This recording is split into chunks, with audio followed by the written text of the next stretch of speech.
ডাকসু জাকসু চাকসুর পর এবার রাকসুতেও শিবিরের জয় জয়কার। ২৩টি পদের মধ্যে ভিপি ও এজিএস সহ ২০টিতে জয় পেয়েছে ছাত্র শিবির সমর্থিত সম্মিলিত শিক্ষার্থী প্যানেলের প্রার্থীরা। ভিপি নির্বাচিত হয়েছেন মুস্তাকুর রহমান জাহিদ এবং এজিএস সালমান সাব্বির। জিএস নির্বাচিত হয়েছেন সাবেক সমন্বয়ক সালাউদ্দিন আম্মার। ছাত্রদল থেকে ক্রীড়া সম্পাদক পদে জয়ী হয়েছেন নার্গিস খাতুন এবং আরেকটি সম্পাদক পদে একজন স্বতন্ত্র প্রার্থী বিজয়ী হয়েছেন। প্রার্থীদের দেয়া দায়িত্ব আমানত উল্লেখ করে তা রক্ষা করার অঙ্গীকার করেছেন নবনির্বাচিত ভিপি মুস্তাকুর রহমান জাহিদ।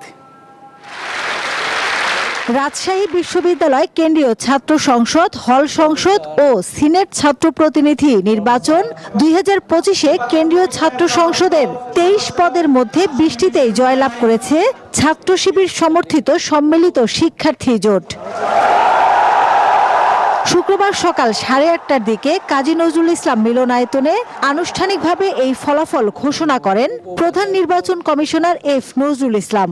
সিনেটে ছাত্র প্রতিনিধি সালাউদ্দিন আম্মার, মোহাম্মদ মুস্তাকুর রহমান জাহিদ, প্রাপ্ত ভোট সংখ্যা 12,687।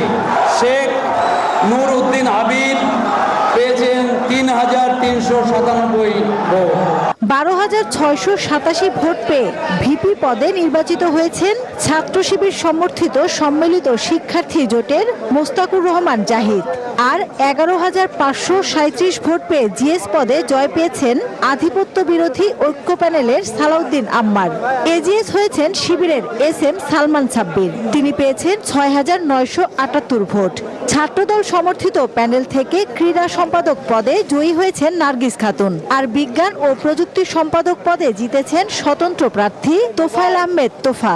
এছাড়া 17টি হলের সবটিতেই ভিপি, জিএস, এজিএস সহ নিরঙ্কুশ জয় পেয়েছে শিবির সমর্থিত প্যানেলের প্রার্থীরা।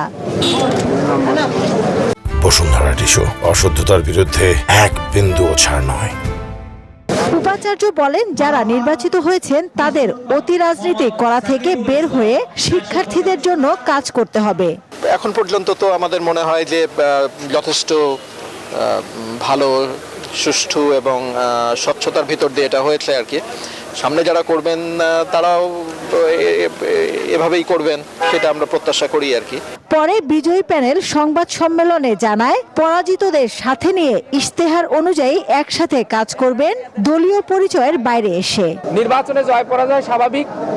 আপনারা আপনাদের জায়গা থেকে আমাদেরকে সর্বোচ্চ সহযোগিতা করবেন। আপনাদের পরামর্শ এবং সহযোগিতা অনুযায়ী আমরা নির্বাচিত প্রতিনিধিগণ একসাথে এই ক্যাম্পাসকে গড়ে তুলব ইনশাআল্লাহ। আমাদের সহযোদ্ধারা, আমাদের জুলাইয়ের সহযোদ্ধারা, আমাদের ক্যাম্পাসের অধিকার আদায়ের আন্দোলনের সহযোদ্ধারা সবাই একসাথে হয়ে আগামীর ক্যাম্পাস বিনির্মাণ করব ইনশাআল্লাহ। শিক্ষার্থীরা বলছেন, তাদের প্রত্যাশা অনুযায়ী শান্তিপূর্ণ সুষ্ঠু নির্বাচন হয়েছে। 28,909 জন ভোটারের মধ্যে ভোট দিয়েছেন 20,187 জন। মাসুদা লাবনী, নিউজ 24, রাজশাহী বিশ্ববিদ্যালয়, রাজশাহী।